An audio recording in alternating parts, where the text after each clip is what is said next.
Welcome to Shop Talk Live, episode number 358. Today I sit down with a good friend of mine, Josh Clark from Hyperkitten Tool Co, who is vintage tool dealer to the stars. And we talk about the vintage tool market and what to look for and his experiences as a guy just covered in rust looking for cool, usable tools. Before we get started, I want to let everyone know that we've got some really exciting things coming down the pike in the fine woodworking universe.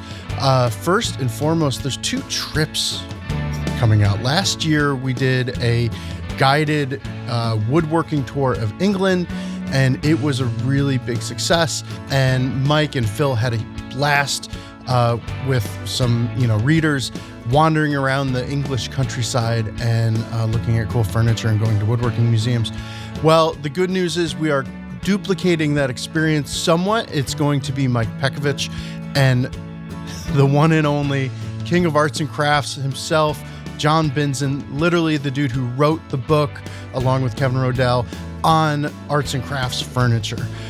So if you want to jump on a tour with Mike and Binzen and check out really cool woodworking sites in Great Britain, head on over to the website. We'll have a link in the doobly-doo. Also, there is a Nordic trip coming up. Details still coming out about that. But if you want to go to Northern Europe with Phil Huber and Logan Whitmer and check out the woodworking sites there's going to be information in the doobly-doo about that as well. All right, on with the episode. So the time is probably 2012. I am a young, very dashingly handsome woodworker in Nashville, Tennessee. And I'm reading blogs by one of my favorite woodworking icons, Chris Schwarz. And he talks about, well, first off, Chris would talk about all of these tools that he would be able to come across at flea markets, at, tag sales or garage sales, whatever you regionally want to call them. And I was not experiencing that where I lived. And then he talked about one of his favorite tool mongers, I believe he said, Hyperkitten Tool Works. And it was like, what? Okay, I'll follow Chris down many a rabbit hole, but what is going on here? And that is the first time that I discovered Joshua Clark, aka Hyperkitten Tool Works, and the wealth of vintage tools that you acquire and sell. And your website seemed, at the time, I think it might have been just like a list or a list that linked out to pictures. Yep. And you seem to have every tool in the world. Every vintage tool that anyone had ever talked about seemed to be available on Hyperkitten Tool Works. And so fast forward years later, I'm moving back up to Connecticut. I'm living in Connecticut, and I wander over to one of my favorite tool, I'm just going to say it, tool porn websites, Hyperkitten. And I slowly realized that, Joshua, you live like the next town over from me. And I felt like all of a sudden I had this resource that was like now all of a sudden driving distance away from me to one of the greatest vintage tool dealers in the world. But can you talk a little bit about Hyperkitten, how it got started? Do you want to give the deep lore about what Hyperkitten is? What? Yeah, yes. I'll try to stay on track. I promise. Okay. This is the first podcast I've ever done. So okay. I've listened to a lot of them, so I'm kind of an expert. So, but I've never done one live. So I'll try to stick to the. But I mean, just pretend that we're right down the road at Maggie McFly's eating like we do from time to time, and we're just talking about tools. So all right, but like you said, no cussing. You can cuss if you need to, but we're gonna bleep it. Okay. All right. So Yeah. no cussing, minimal nudity, and stay on track. Gotcha. Yeah. While we're rolling. Afterwards, perfect. sky's the limit. Yeah. Awesome. Thanks. So I'll try to stay on track there. So, all right. So my story's pretty similar to a lot of people out there. I got into hand tool woodworking when I was in my early 20s. And, like most people, I got into hand tool woodworking because of an aquarium. I had an aquarium that I needed to build. Well, it's pretty common, right? You had an aquarium and because of an aquarium. Yeah, you had to build a custom table for it, like everyone does. And okay.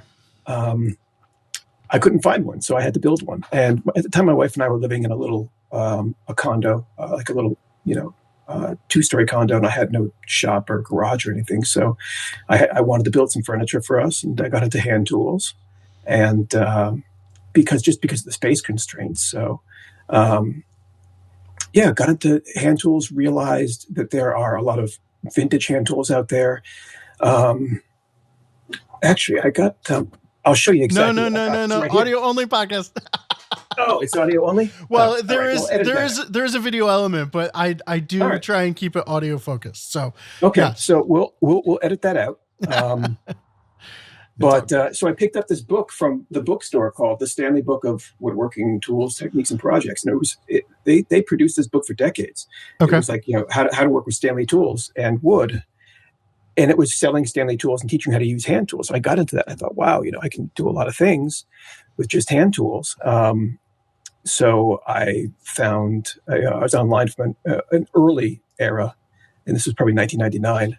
I found the old tools email list, kind of got sucked into that, figured out there were a lot of old tools out there to be found, and started looking for them. So can you describe what the old tools email list was? That was like a listserv, was that called, where it was emails that went out? Yep. So it was like a forum, but it just wound up as emails going to everyone, right? Exactly. Yeah. It was a listserv. It's text only. It's actually still out there. It's not as thriving as it used to be, but it was actually an offshoot of Usenet, of rec.woodworking. If you're really old school and you remember Usenet, that was a thriving community of forums that covered every topic back in, as early as, I think it went back to the 70s, to tell you the truth. And Usenet's kind of dead, but rec.woodworking branched out, and the old tools list was formed by a cohort of really interesting people, really smart people. And there's a lot of great stuff to be learned there. I met some amazing people on it, and fell down the rabbit hole of antique woodworking tools. Started buying them for my own use, and then I found there's just so many here in New England. I found that I could basically finance acquiring new tools by buying and selling old tools and slowly upgrading my own working kit of tools. That's where I found, and fell in love with molding planes, old wooden planes, that sort of thing. Found out about vintage saws, and it was sort of it's a very interesting era because, and this is pre Schwartz. Schwartz, I think, appeared on the list maybe 2006, 2007 or so. Okay. So this is the pre-popular woodworking area. Fine woodworking was around, obviously. That was a big influence. But it was a very formative time for a lot of people because we were just, we were kind of figuring out. There were a lot of books and publications, but now all of a sudden the internet, like many other things, brought all these people together, and we realized that there's a lot of common interest there, and we all started learning from each other. So I started, as a hobby, just buying and selling tools here and there to like I said, outfit my own shop. And then it wasn't until 2008 or so, when the Great Recession hit, that I got furloughed from my job. We had two very young kids, and a little bit later, a third on the way, that I decided to ramp up more and turn it into a real business. And then that fateful day, that I think it was late November of 2010, I think it was, that Schwartz mentioned me on his blog, and from there, it pretty much exploded. And at that point, he mentioned Hyperkitten, and I've been locked into that name ever since. And yeah. So what is there a reason Hyperkitten? Was there like a literal kitten, or? There's a story behind it. It involves it involved some drinks one night back Okay. in maybe 1999. Okay. The early days of the internet, where you could just there weren't the domain names were available, and it might have been we had a little kitten that we just adopted, and it might have had something to do with kind of a pseudo German death metal song that we made up one night after some drinks. Okay. And I thought, that would be a pretty cool name to register. Not ever intending to turn it into a business, but here we are. That's awesome. 27 years later, and the joke's still going. Yeah. Oh, wow. Yeah. Sounded like a great idea at the time. And well, yeah, it was. I never imagined it would turn into this. Yeah. What it is today. So, I mean, a lot of people might think that you are like a full-time tool dealer, but you're not. This is kind of a side hustle. No. Like it's shocking to me the number of tools you can post and sell. And I mean, I can't imagine when you sleep. I do. I mean, I'm pretty careful with preserving my mental health because it can get overwhelming. And that's really why I try to stay as quiet as possible. I don't advertise. I don't do podcasts usually. I don't do, I do minimal social media stuff because I have a really great customer base and new people find me all the time. And I'm at a pretty comfortable level where I can still maintain my sanity. Mm-hmm. I have 3 kids. I have a full-time job during the day, which is fairly stable. But, my wife and I both work. We've got we're paying 3 kids tuitions for school, and there's never enough, so this helps pay the bills. And it's a heck of a lot of fun. And there's a lot worse ways to make a second income, So I've had the pleasure now of being around while you picked.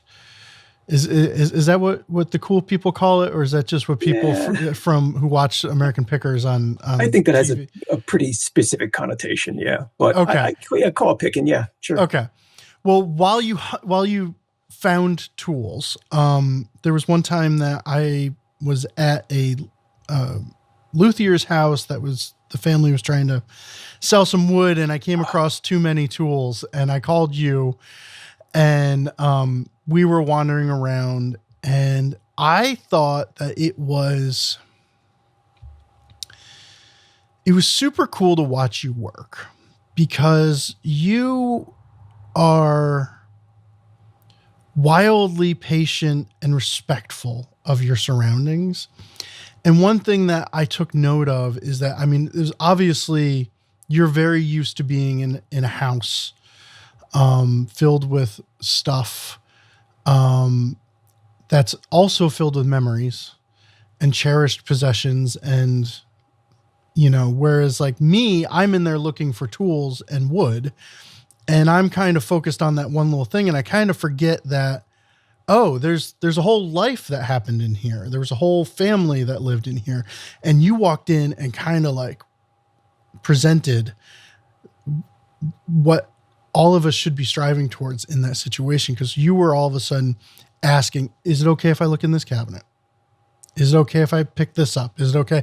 And I was blown away by your respect and candor in that situation.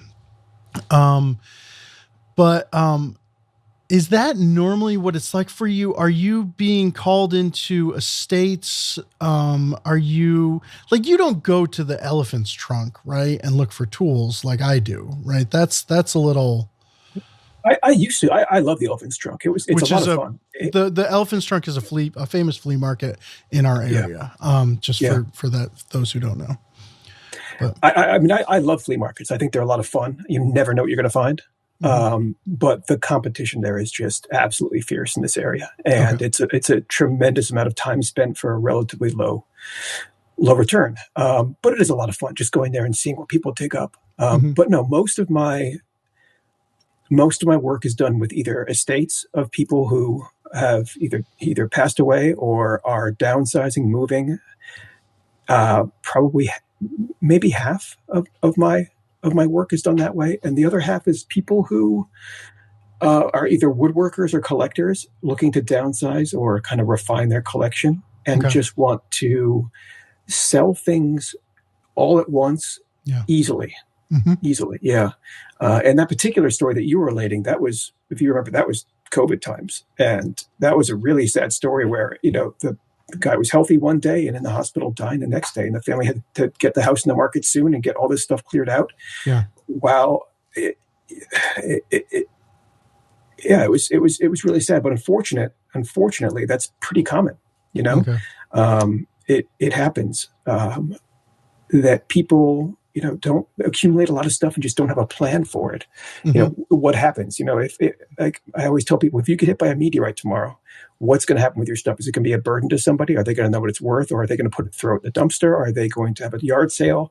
What are they going to do? So, Yeah. my wife knows who to call if I go out and, get hit by a bus tomorrow. Yeah. She knows who to call.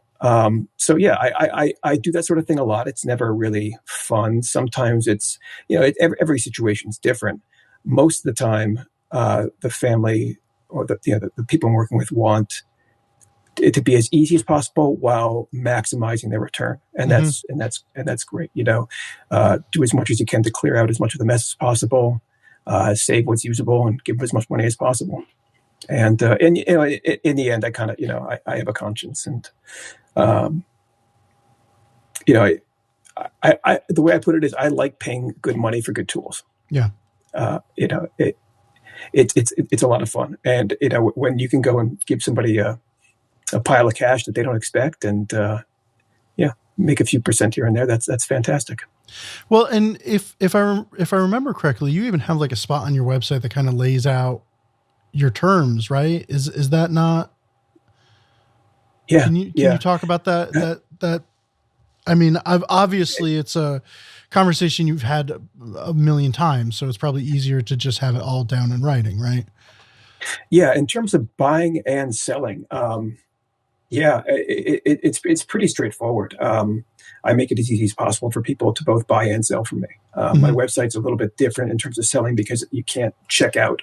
There's no, checkout option. You have to send me an email. So, and that's really a technological hurdle that I just can't get over, because I have such demand for the things I sell. A lot of times multiple people ask for the same thing within minutes of each other, and there's no real practical way to do a checkout system for that. And then plus I get to communicate with people, and they get to realize I'm a real person and not some company. And it's a little bit cumbersome, but it works. And the same thing, as far as buying collections go. I lay it all out there. The way I figured it, the more transparent I am, the easier it is for everybody. Just put it all out there. So, I remember one time we were talking and you were saying that, you can't keep like a Stanley number 4 in stock or, and now that I think about it, I haven't seen, like right now you have a number 8 on the website, you have a number 5C on the website, but like what is the market like right now for, and you also specialize in as much as possible user tools. Yeah. That's not my collector items.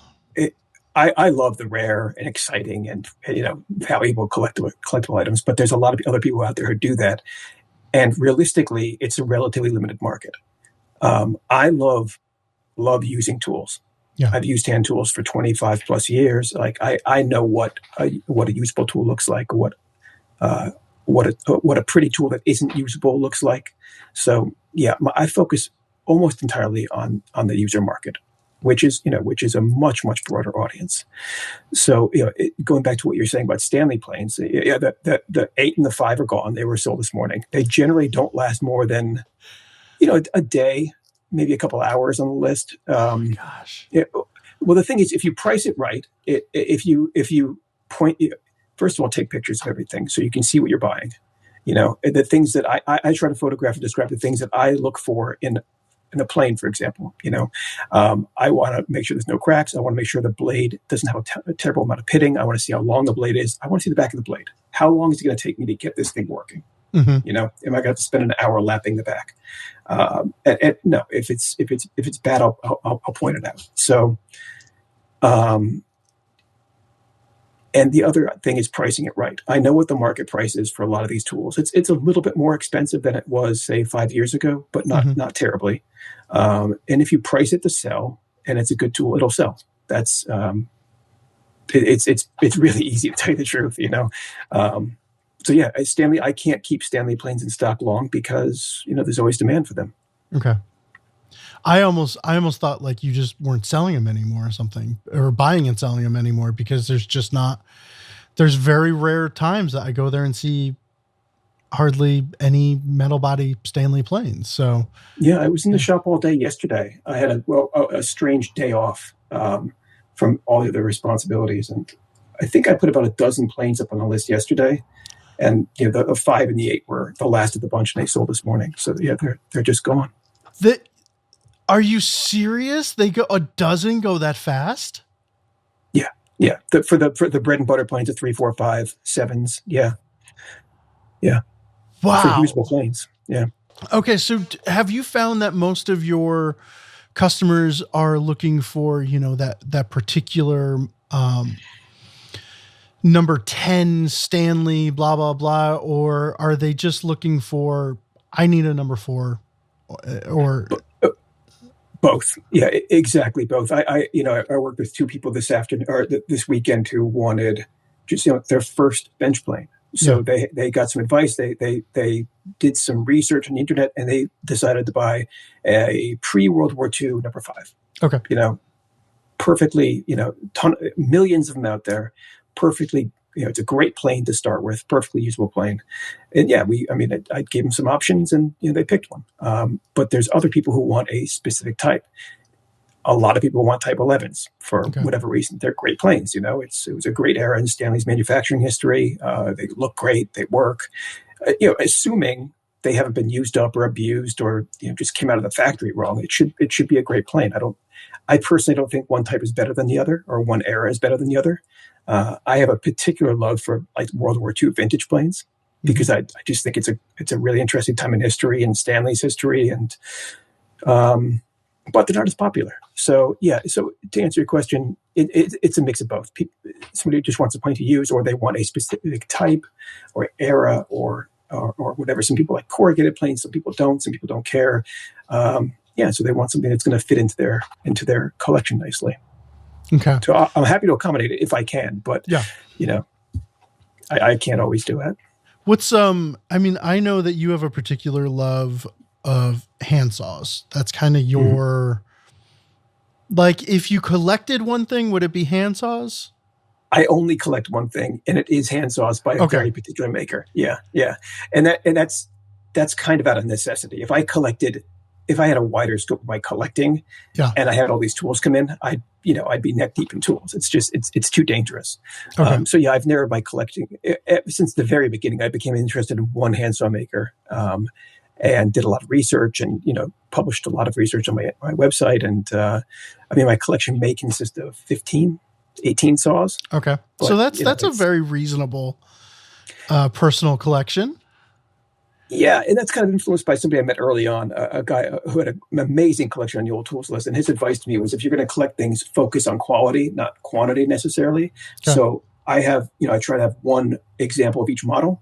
Okay. And just the best one I have. And if I find a better one, I'll try to buy it and then sell the other one, and, just kind of keep refining that collection. And I think that's generally really good advice for any collections, focus on just getting the best quality you can.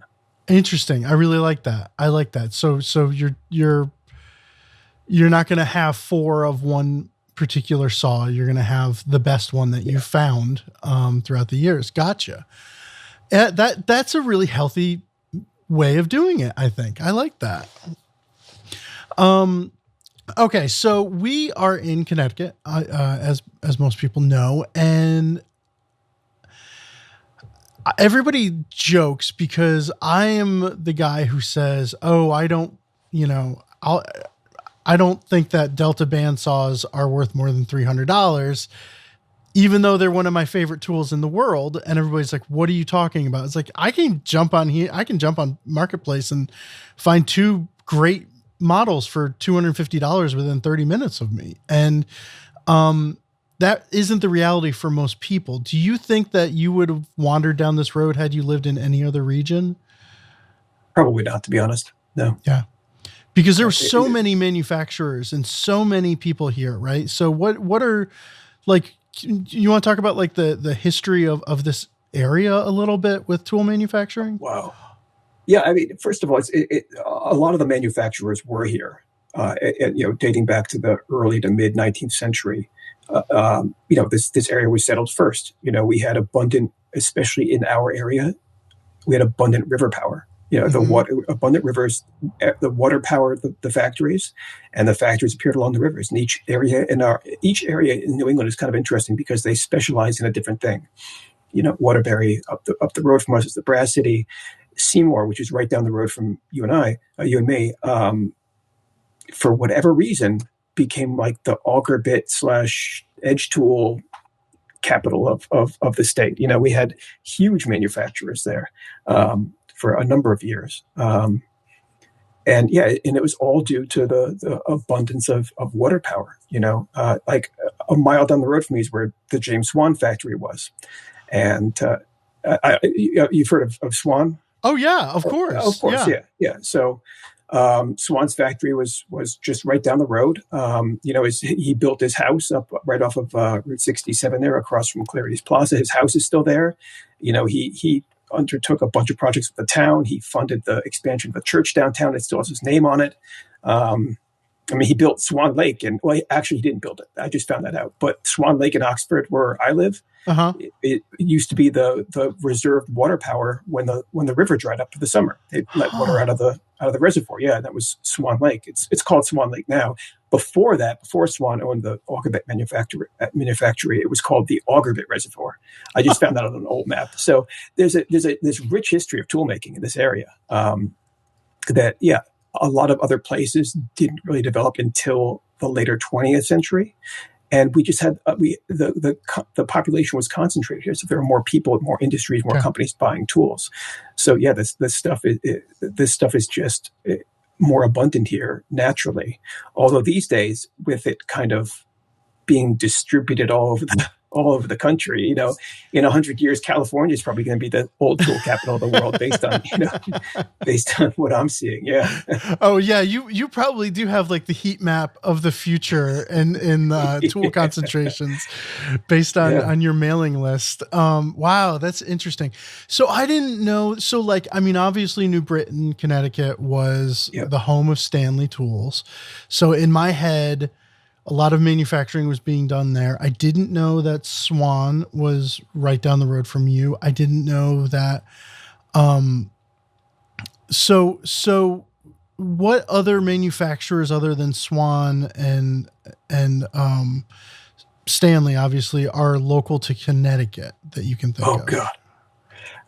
Probably in descending order, Stanley was probably the biggest. Sargent was right behind them. Okay. Sargent was massive, and people kind of underestimate how big they were at the time. They were just absolutely massive in terms of, they probably sold more items altogether than Stanley did, probably less tools, but they were a massive operation. And then you had a whole bunch of little manufacturers kind of scattered around everywhere. Torrington had a bunch of edge tool makers. There were auger bit makers up in Yalesville, which is part of Wallingford. A lot of those were bought up by C.E. Jennings out of New York right around 1900. So you saw the consolidation of the industry, of all these industries, right around 1900, 1910 or so. So a lot of the little, smaller ones disappeared. Oh gosh, GI Mix was here. Witherby was here. Well, the Winstead Edge Tool Works up in Winstead was here. Buck Brothers was right up the river from there, up in Millbury. There were hundreds of molding plane makers. I love how this stuff just exists in your brain. Yeah, when you get into wooden planes, every town had wooden plane makers. There were hundreds of wooden plane makers along the coastline and throughout Connecticut. From the 18th century all the way, into the late 19th century. I'm probably missing a couple of dozen.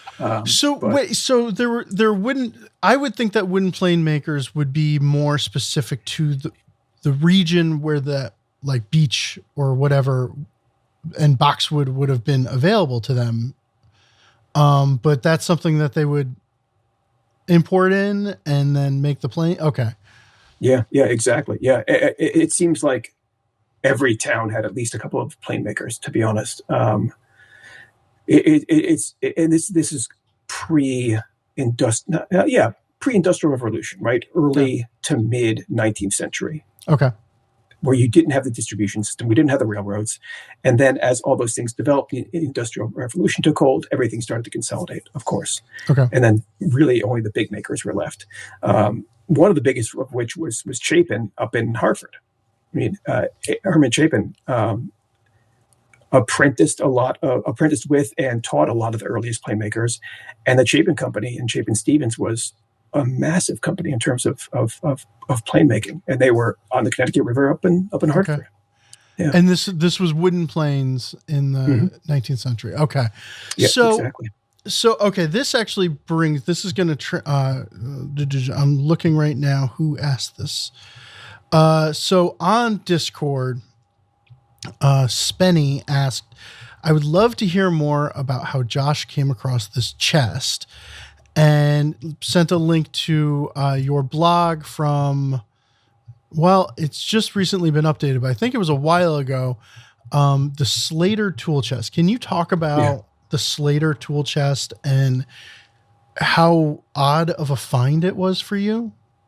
Yeah, that's really, it's really interesting. I picked it up as part of a collection I bought. And what struck me about it was it's a tool chest that's specifically designed to hold molding planes on end. Okay. So the dimensions are in that blog post, but I'm going to say roughly 48 inches by 20 inches by only like 12, 14 inches tall. So it was just it's like the size of like a modern day Tupperware gift wrap container or something. It seems like a weird shape. Exactly. So it was designed to hold bench planes laying flat and molding planes on their end, so you can see the profiles you're grabbing. So it was a really interesting chest to find, because I've never seen one with that design specifically for molding planes or for wooden planes. This came to me from a collector who bought it from a collector, and I never know the provenance exactly. And I always, when I buy tools, another guy told me early on, buy the tool, not the story. So whatever the story is, I keep it in mind, right? But I look at the actual tools. So I bought it based on what I figured the planes themselves were worth. But when I actually started digging into it, there was a core group of maybe 40, 45 planes in there, and they're all pictured on the blog post that you mentioned, that were all made by Slater in Detroit. Mid to late 19th century. But the odd thing is they had always been together. So same marks, and in just remarkably pristine condition. Mm-hmm. I mean, it just, the corners and the edges of the planes were sharp and crisp. They looked like they had just been made. I mean, they had never been used. The blades had the original factory grinds on them. There were a whole bunch of other planes in there that were Slater, but were not, I don't think, part of the original collection. So I think somebody had this chest, found this chest somewhere, most likely out in the Midwest somewhere, with all these original planes, and started collecting Slater and just started putting other planes in there. But when you start to actually look at the contents, you can kind of see the story of the tools. And for some reason, these just always kind of stay together. And I mean, it's a remarkable find. It's not terribly valuable. I mean, you can see the price I put on there. I priced it out. I like to try to keep sets of things together. I don't like buying sets of things. Even though you're buying the tool, not the story, but all of a sudden you've got I mean, I like, if something has stayed together for 100+ years, I just, I think it's good karma to keep it all together. Totally. Yeah. But they're also more of a pain to sell, as a set, because there's a more limited number of people. So, like sets of planes or gouges or whatever it is, or chisels, not everybody wants a full, set of gouges or whatever, because they're not all usable. So they're a little bit harder for me to sell. And again, I'm not really selling to collectors, but I figured somebody out there would want to preserve this as is. I think it's a good idea. So thankfully, I did find somebody eventually who wanted to buy the whole thing. And came to a deal on it, and it's staying together, thankfully. So I mean, on the site, the thing that was kind of striking to me was I feel like every wooden, especially molding plane, has been oiled down so many times that linseed oil or whatever has browned, so that in my head they're all made that way. Yeah. But it was obvious from these that no, there was, a very light colored wood and new, you would not expect to see all of that. Now is that dark brown color from handling, or is it from oiling, or? So I want to kind of preface this with in my experience. Yes. Because I don't have, I like to kind of differentiate opinions from facts, right? But planes that came over from, planes that came over from England typically have that dark brown, heavily oiled, nicely patinated look. Okay. Sometimes you see handprints on the planes. I mean, literally the impression of the user's hands and even fingers sometimes on the plane. You'll see a lot of them have really dark color that I think is from tallow that was rubbed in the planes. A lot of them were heavily oiled, whereas American planes, for the most part, aren't found like that. Okay. So what I believe, I think the American planes were sold bare, essentially. I don't know whether or not the English planes were, but I've seen very, very few English planes. And I specialize in English planes. They're my favorites. Having never seen a bare beach, English beach molding plane, I have to assume they came like that, oiled from the factory. But I don't know. I don't know for certain. That's just, based on my experience selling, tens of thousands of these things. Yeah. And it's probably something that we can't know, I guess. Right. I mean, there's no blogs back in the day, describing. Yeah. And listen, that's what I love to find. I love to find period sources for things, right? Yeah. Because it's sort of, it eliminates the argument.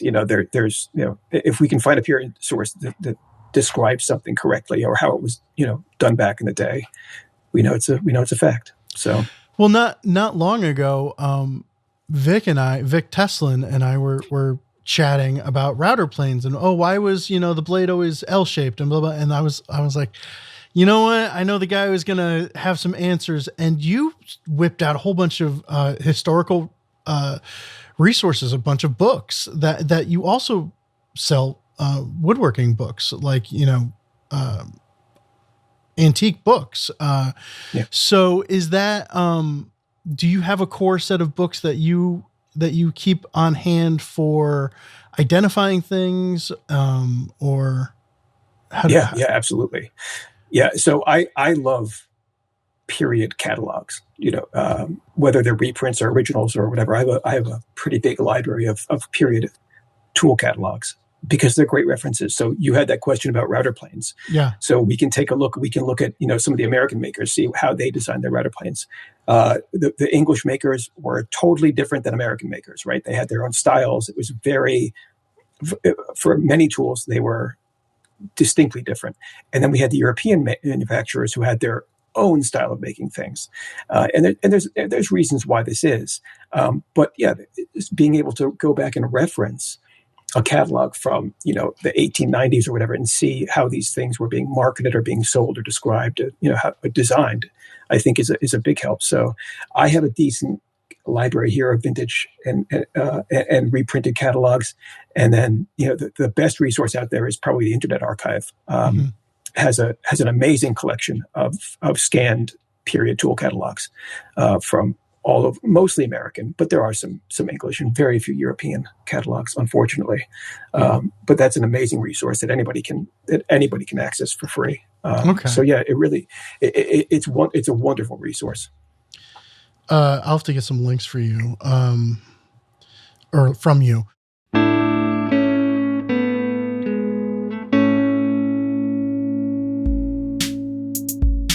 You love wood. You lovingly choose the wood you use for projects. Then you spend countless hours measuring, cutting, gluing, joining, until your work meets your vision. At Sutherland Wells, they honor your craftsmanship with traditional oil finishes that match the look, feel, and protection that your work deserves. Their small batch, handcrafted finishes and stains start with the highest quality, cold-pressed, American-grown tung oil, polymerized in their Providence, Rhode Island location for unmatched quality and consistency. Their low VOC and VOC-exempt versatile finishes enhance grain, penetrate deeply, resist yellowing, and enhance the natural beauty of wood while providing lasting protection. Sutherland Wells loves wood too. Take 10% off your first order with code FWW26 and see just how beautiful wood can be. Okay, George asks, and this is a really interesting question that you would distinctly know the answer to.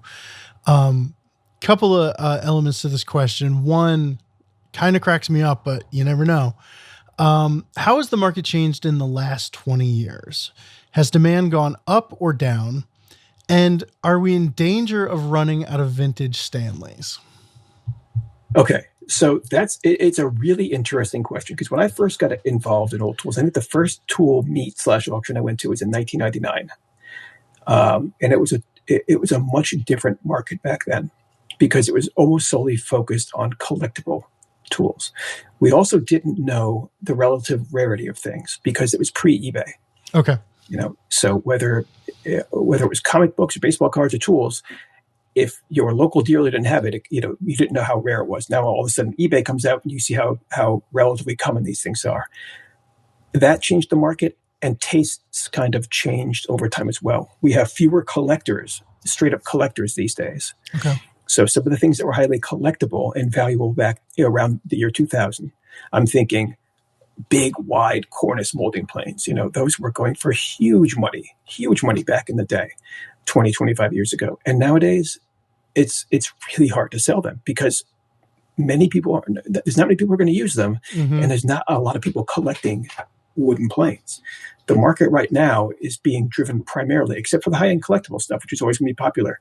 The market right now is driven almost entirely by users and not collectors. So the plane, for example, molding planes back, 20 years ago, the wider the molding plane, the more elaborate the profile. While they're still expensive today, they were much more expensive back 20, 25 years ago. And I'm not even accounting for inflation. Okay. People just wanted that sort of plane. And nowadays, a big, wide molder that cuts a complex, profile that's really steep and curvy isn't terribly popular. I always joke, if I had 100 3/16 inch or 3/16 side beads, I could sell those in a day, but it might take me a month to sell a 3-inch wide OG. It's gotcha. There's a huge demand for the basic sort of usable tools. So I think that answers the question. Was there a second part of that? Running out of Stanleys. Yeah. No, we're not going to run out of Stanleys. Okay. They made literally millions of them per year. So it's just a matter of looking harder. They're out there. Nobody is collecting Stanley 4s and 5s and hoarding that. Well, I'm sorry. People hoard anything, right? Yeah. Okay. And, there are definitely hoarders out there, absolutely hoarders. But it's not a matter of the collectors buying all the Stanley 4s and 5s and keeping them in their private stash. It's there's just more people using them. There's more demand for them. The price really hasn't gone up for them. If you take into account inflation. From they're probably lagging inflation, based on 20 years ago. 20 years ago, a number 4 might have sold for $40 or so, and nowadays they're selling for $70. So there's certainly not a good investment. Yeah. But Stanley made millions and millions of them. And if you're frustrated finding a Stanley, look at Miller's Falls. Look at Sargent. I mean, they're fantastic planes. And this is a bargain. This is another element to the question, or somebody else's question. What are some brands that are from Jeremy? What are some brands that are surprisingly better / less known / less expensive than Stanleys and Starrett's out there to be aware of? So let's go. Like hand planes. I know Barry Dima, who used to work with us. He raves about a Craftsman hand plane that he had, that he's pretty sure was made by record. or I don't know what I don't remember what the specifics are, but what are some other good planes that people can be looking at? Sargent and Miller's Falls for sure. Anything in the World War II-ish, 1950s and earlier, you can be pretty much guaranteed it's a decent plane. There's always the oddball if it was abused or dropped or whatever. It's but in general, they're really solid planes. Record is amazing. Record planes up until the 90s were fantastic. I don't know. I haven't used any of the modern ones, so I really can't comment on that. Early Craftsman made or sold amazing tools.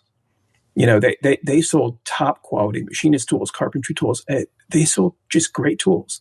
And they do get almost no respect in the market today, which is fantastic if you just want an inexpensive working plane.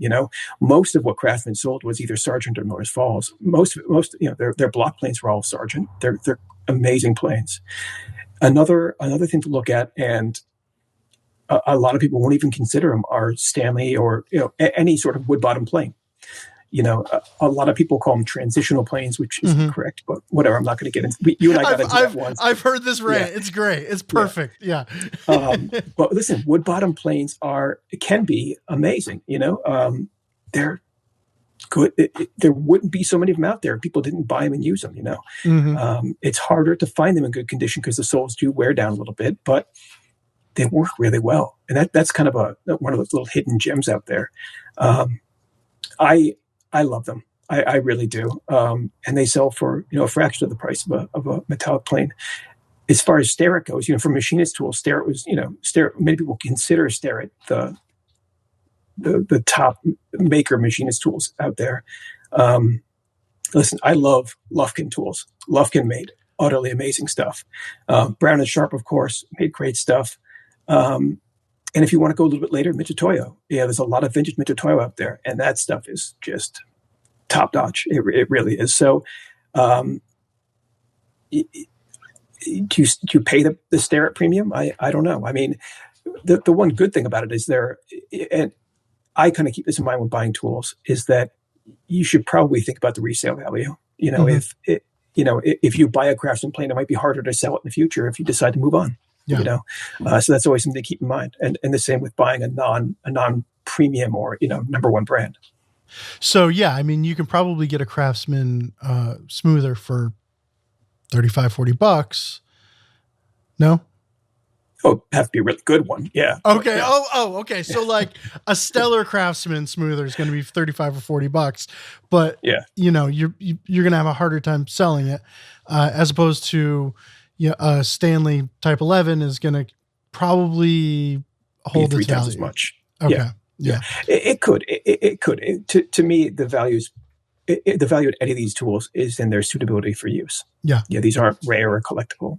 These are just working tools. So the better it works, the more it's worth, in my opinion. Yeah. Okay. So,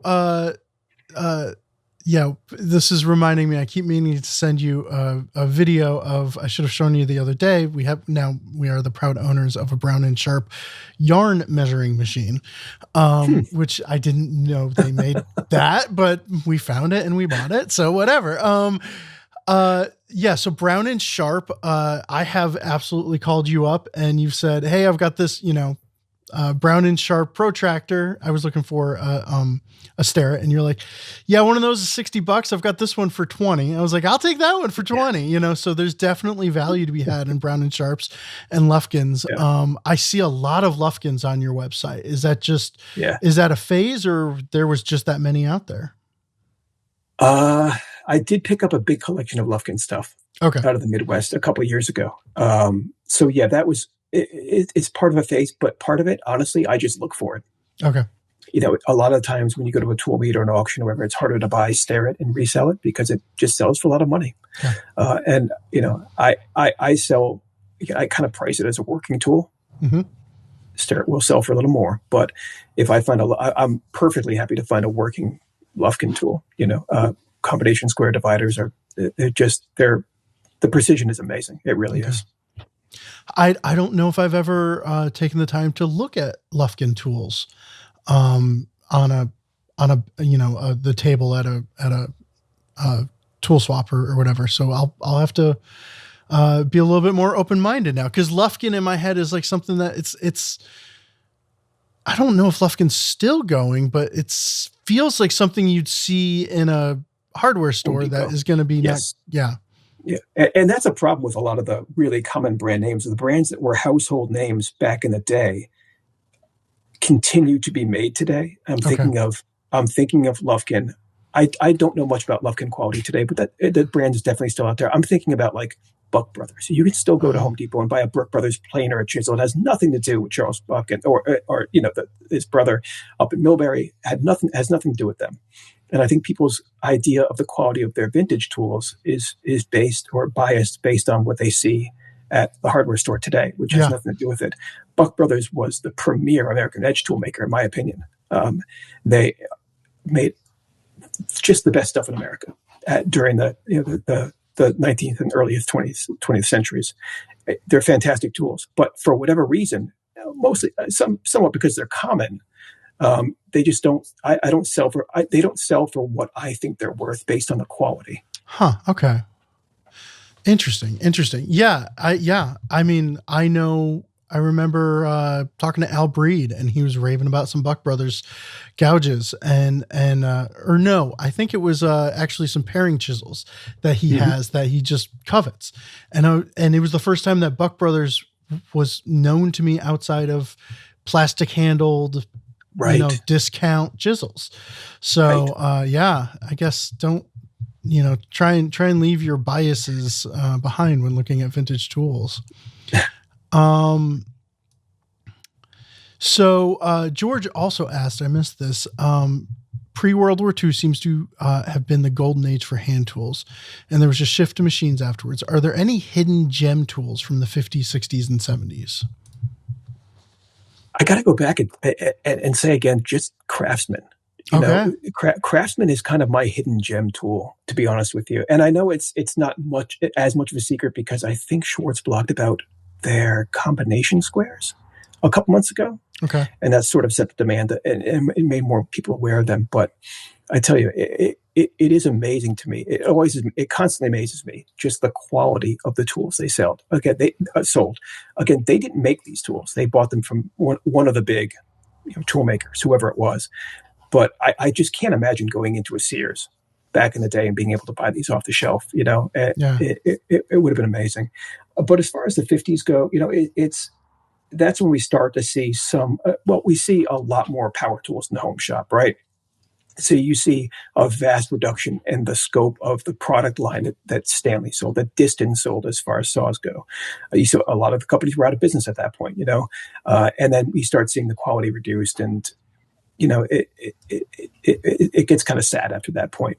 But listen, the 1950 Stanley planes aren't bad at all, and even the later planes, even the blue painted 1960s planes aren't bad planes. And those can be another great source, to go back to what the previous person asked about, a great source of really inexpensive working planes. It's painted blue, but if you sharpen it'll be a decent plane for the most part. There's something kind of cool about the blue too. I don't know, but it's like kind of like the blue handle marbles, where it's like to me that's one of those. If you look at it and you go, oh, that's a nice chisel, that means you're in the know. Exactly. Yeah. I remember reading that article in Fine Woodworking around 2000, 2001, the chisel review. They raved about Marple's blue chips, and they're still popular today. Yeah. All right, let's see. So we have, Spenny also asks, and I guess this depends on locale, but do you have any tips for finding tools locally? I guess the rate at which you're looking for tools is not the same at which I'm looking for tools. So I am at the flea market, and I am tooling around Facebook Marketplace. Like, you don't go to Facebook Marketplace looking for random tools, right? No, I don't. It's an exercise in frustration in my experience. Yeah. I mean,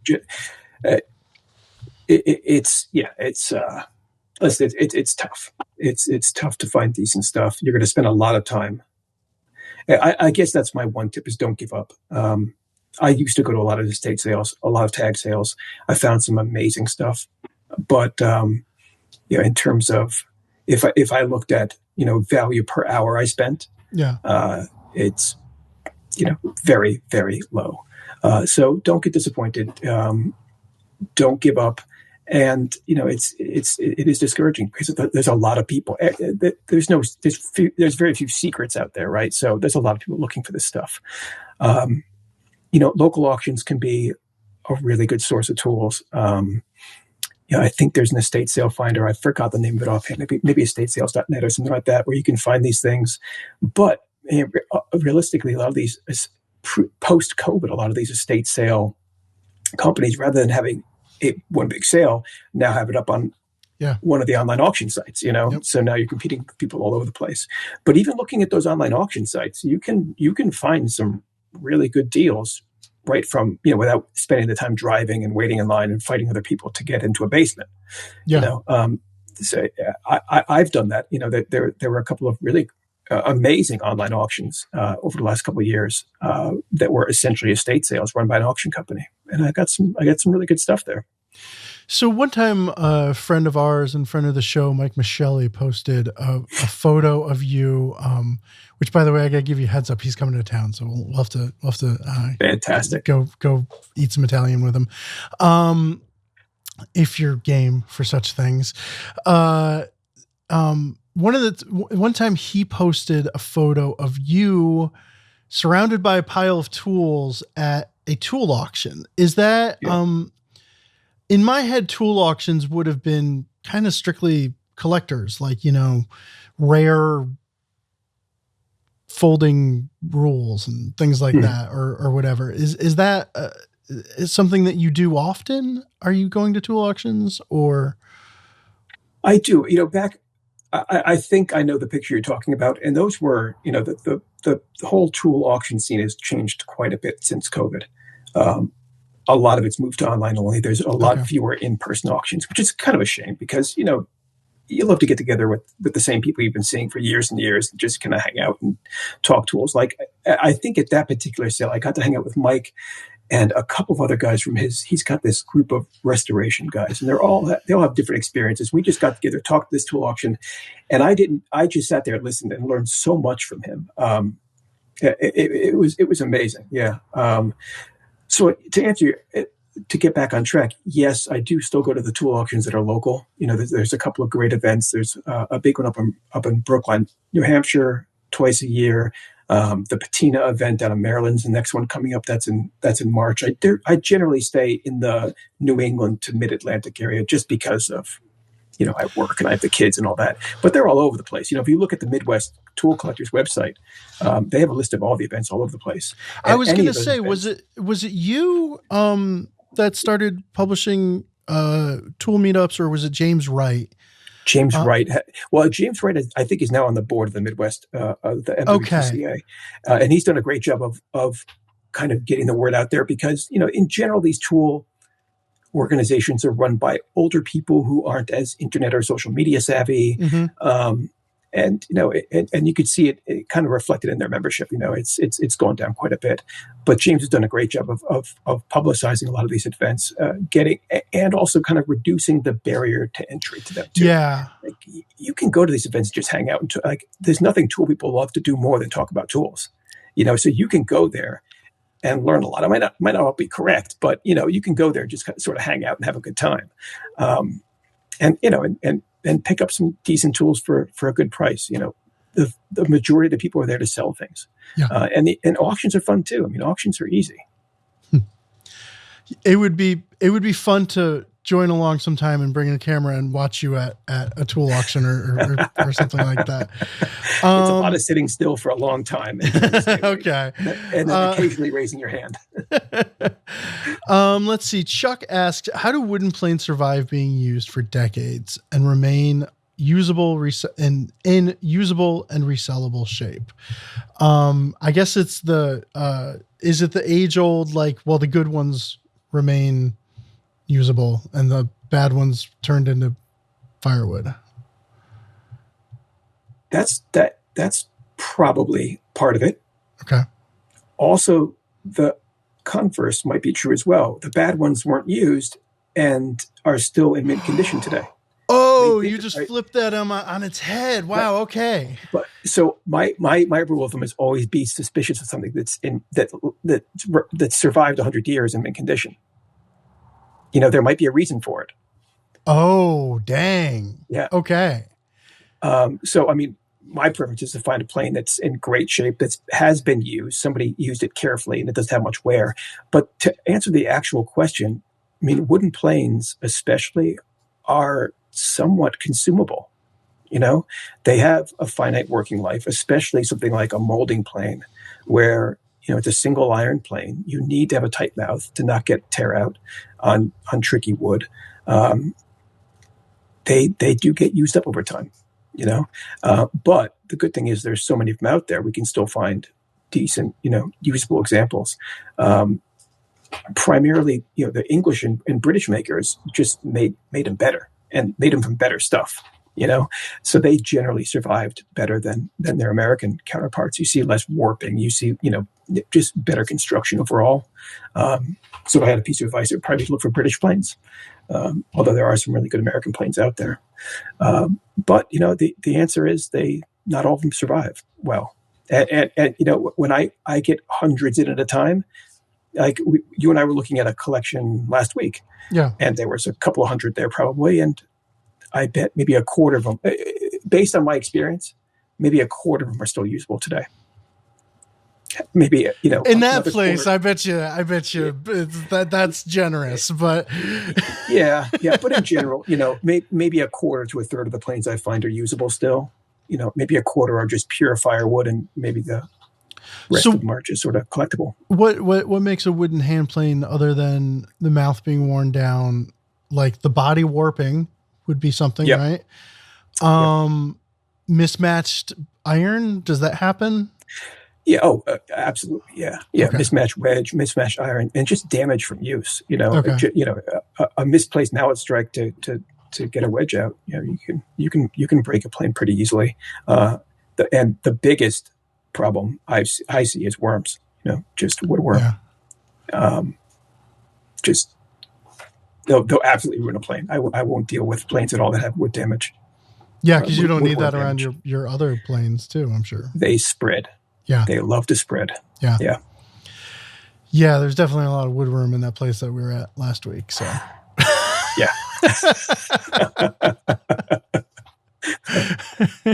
I still regret getting firewood from that place.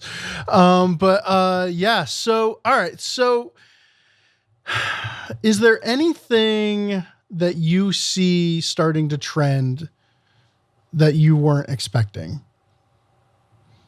Like in my head, all of a sudden I feel like people are starting to use old tape measures more than they used to or something like that. Is that something that you've recognized? Like, I don't get that one. I like modern tape measures, but like Barry is now like Barry. Yes. Yeah. Okay. Wait, which Barry are you talking about? Are you talking about Barry Dima? Yeah. Oh, okay. I'm talking about a different Barry. Yeah. A lot of it is what's trending on social media, right? Yeah. There's another Barry on social media. Oh, old tape measures. Yeah. Oh, yeah. He used to sell in Bridgeport. Yeah. Absolutely. Yeah. Yes. And he loves Lufkin. He loves old tape measures, right? And I swear, I think a lot of people follow him and just got into vintage tapes because of him. And now all of a sudden, vintage tape measures are selling. You couldn't give them away, but listen, they work. They're fantastic. It's sort of what trend is popular today. Okay. Right. So chair making has always been popular. It's had a resurgence that hasn't gone away. The thing now, I see a lot of people making shrink pots. So I get a lot of requests for shrink pots. It's a great project, right? You can bang it out in the afternoon. They're really cool to make. So I see just as an example, a lot of people asking for tools to make shrink pots, whether it's big auger bits to bore them out or paring gouges to work the inside. There's tons of paring gouges out there, and they're such specialized tools. They're sort of like a tool looking for a use case, and I think it's a great use case for them. I shot a video of Danielle Rose Bird doing shrink pot, and every flea market I've been to ever since, I've been looking for usable T handles. So yeah, I totally get that. T handle augers were like one of those. I see one from, I'm looking down the aisle at the elephant's trunk looking for T handle augers and clamps, knowing me. But so shrink pot tools are something. Interesting. Or whatever's trending on Instagram, or I don't do much from TikTok, but whatever's popular today. Yeah, these things kind of like fads, But it's kind of it's kind of interesting to try to keep on top of that. Do you try and get do you try and feed Chris Schwartz like $20 to give you a heads up on the insider trading of what's next on the Schwartz effect? If he's going to blog about Craftsman combo squares, so that you can add a couple bucks to the price of Craftsman combo squares, or no, I don't. I've actually never met Chris. You've never met Chris? No. All right. No, I probably owe him more beer than anybody else in the world has ever owed anybody beer, because I've never met him. I've done business with him a few times, but I really have no relationship. And he put all this trust in me, and it's still an amazing feat of generosity to me. So one of these days, I hope to meet him. Even if just to shake his hand and say thank you, Yeah. But no, I do read his. I subscribe to his to his Substack just to support him, and I find it fascinating what he does. I'm not terribly interested in chairs myself, but just from a tool perspective, what he's using, how he's using it is always interesting to me. And listen, and the Schwartz effect is a real thing. It's I think he's mentioned me twice, and each time it's been the most terrifying 24 hours of my life.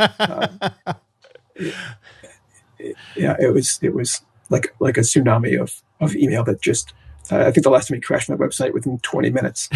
Am I getting DDoSed, or did Schwartz just blog about it? Exactly. My provider kept me off. They crashed the database. I had 5,000 concurrent users within 40 minutes, and the website it died.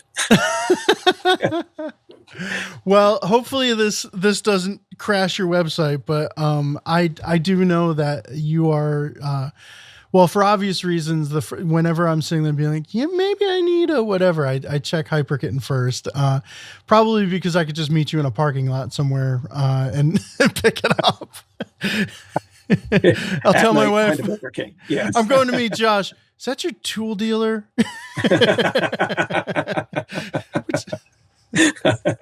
So sorry. Yeah.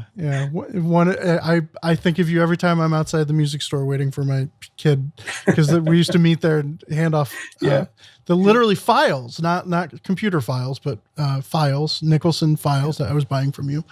So yeah. Well, thank you so much for coming on. We should do it again. We've been screaming about this forever. And the other day while we were rummaging through a house, I was like, what are you doing right now? That's generous calling it a house, but yes, yeah. I agree. This was a lot of fun, and I got my first podcast in the can. So this generous calling it a house is the best descriptor of what's going on over there ever. And yeah, no, it was a unique experience for sure. Right on. Well, thank you again, and I guess I'll see you around, Josh. Thanks very much, Ben. It's a pleasure. Well, that does it for this episode of Shop Talk Live. Thank you so much to Josh for coming on the show, and always a blast to see you. If you are watching on YouTube, click that thumbs up button. If you are on iTunes or Apple Music or Spotify or however you get this and want to leave us a 5-star review, that helps the algorithm.